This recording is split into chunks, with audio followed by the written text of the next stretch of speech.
Wabarakatuh. Waalaikumsalam. Waalaikumsalam warahmatullahi wabarakatuh.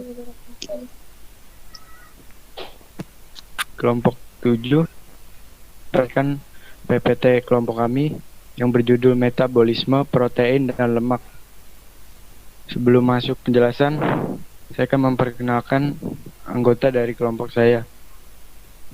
Saya Bayu Putra Perwira sebagai host dan Andi Oktarubi sebagai moderator dan Laura Yuliandita Putri sebagai presenter 1, Siti Rahmawati presenter 2, Gladys Febrianti presenter 3. Selanjutnya kita masuk penjelasan berikutnya.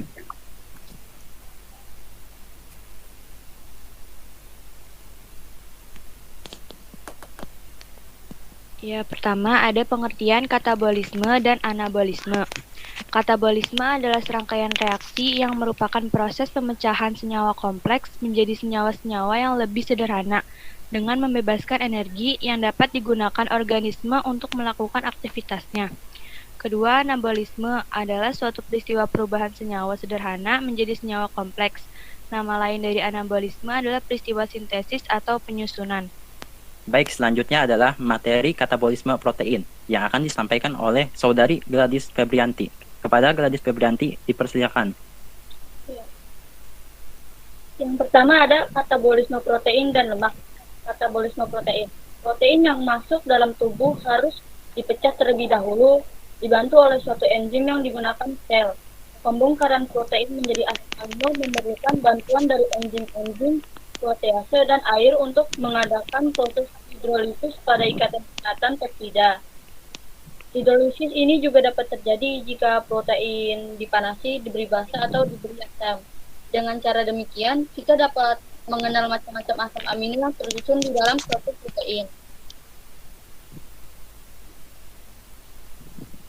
Protein melalui proses hidrolisis diubah menjadi asam amino. Beberapa asam amino dapat diubah menjadi asam pirufat dan asetil-koenzim A yang terlepasnya gugus amin dari asam amino yang dilepas. Kemudian, gugus amin tersebut akan dibawa ke hati dan akan dirubah menjadi amoniak atau NH3 yang nantinya dibuang bersama dengan urin. 1 gram protein dapat menghasilkan energi yang setara dengan 1 gram karbohidrat.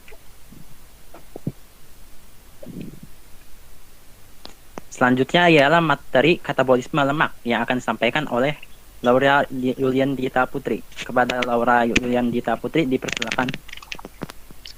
Ya, katabolisme lemak. Lemak tersusun atas unsur karbon, hidrogen, dan oksigen. Lemak terdiri atas asam lemak dan gliserin atau gliserol. Lemak mempunyai fungsi-fungsi diantaranya yaitu sebagai sumber minyak, bahan penting membran sel, bahan baku pembuatan garam-garam empedu, bahan baku pembuatan hormon, pelindung tubuh, pelarut vitamin A, D, E, dan K, dan sumber energi.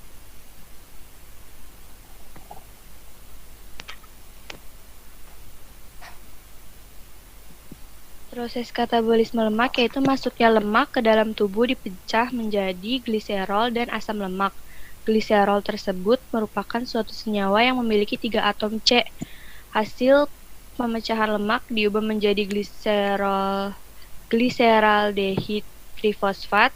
Selanjutnya gliseraldehid trifosfat mengikuti jalur glikolisis akan menjadi pirufat.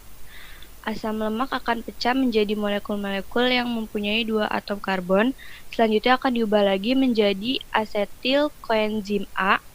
Suatu molekul glukosa akan menghasilkan 2 asetil koenzim A dan 1 molekul lemak yang mempunyai karbon sejumlah 18 dapat menghasilkan 10 asetil koenzim A. Sehingga kita dapat mengetahui bahwa selama dalam proses katabolisme itu lebih besar kalori yang dihasilkan dari lemak daripada karbohidrat. 1 gram karbohidrat sama dengan energi sebesar 4,1 kalori, sedangkan 1 gram lemak sama dengan energi sebesar 9 kalori. Yang terakhir adalah materi anabolisme protein dan lemak yang akan disampaikan oleh Siti Rahmawati. Kepada Siti Rahmawati, saya persilakan. Anabolisme protein dan lemak.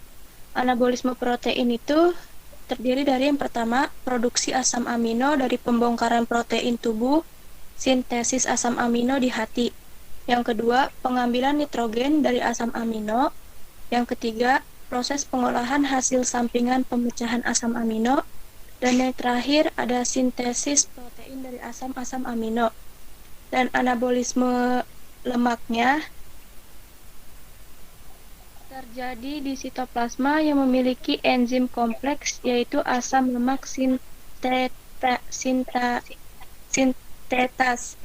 Yang kedua ada lemak dapat disintesis dari protein dan karbohidrat.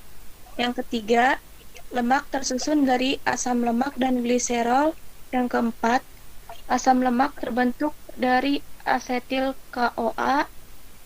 Dan yang terakhir ada sintesis lemak berlangsung di retikulum endoplasma.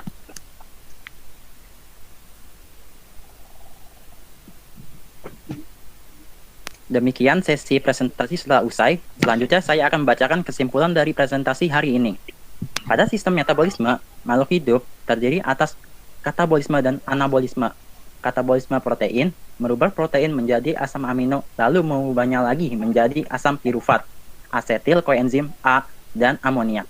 Sedangkan pada katabolisme lemak, lipid akan dipecah menjadi asam lemak dan gliserol, yang kemudian akan dirubah lagi menjadi pirufat dan asetil koenzim A.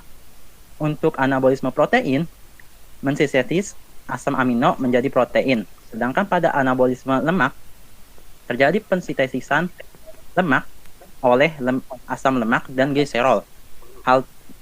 Proses tersebut terjadi di retikulum endoplasma. Sekian presentasi dan kesimpulan. Selanjutnya saya serahkan kepada host Bayu Saputra. Pada Bayu Saputra, saya persilakan. Terima kasih Andi Okta. Itu dia demikian hasil presentasi dari kelompok kami. Mohon maaf bila ada kata-kata yang salah. Wassalamualaikum warahmatullahi wabarakatuh. Waalaikumsalam warahmatullahi wabarakatuh. Wabarakatuh.